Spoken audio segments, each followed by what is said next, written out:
దైవం మీద నమ్మకం ఉన్న ఒక వ్యక్తికి లక్ష్మీదేవత ప్రసన్నమై, ఇంక నేను వెళ్లాల్సిన సమయం వచ్చింది, రేపటి నుంచి శని రాబోతున్నారు, ఇన్నాళ్ల నీ భక్తికి నీకు ఏదో ఒకటి ప్రసాదించగలను, ఐశ్వర్యమా, ఆరోగ్యమా, అనురాగమా, ఏది కావాలో కోరుకో నాయనా అని అంటుంది.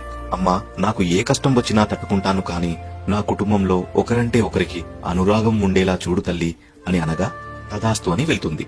మరుసటి రోజు వంటలో అత్తగారు కోడల్ని ఉప్పేయమని చెప్తే చిన్న కోడలు వెళ్లి ఉప్పు వేస్తుంది. పెద్ద కోడలు రుచి చూడకుండా తను కూడా ఉప్పు వేస్తుంది.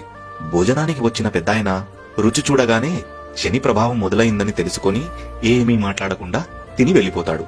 తర్వాత భోజనానికి వచ్చిన పెద్ద కొడుకు మొదటి ముద్ద పెట్టుకోగానే నాన్నగారు భోజనం చేశారా అని అడిగి చేశారు అని తెలుసుకొని తను కూడా ఏమీ మాట్లాడకుండా భోజనం చేసి వెళ్లిపోతాడు.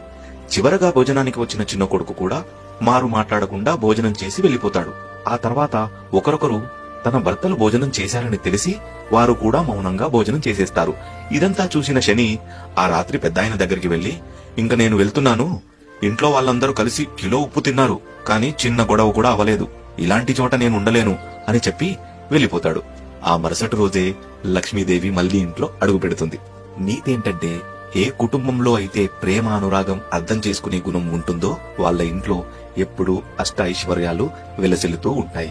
మరిన్ని మంచి కథల కోసం నన్ను ఫాలో చేయండి.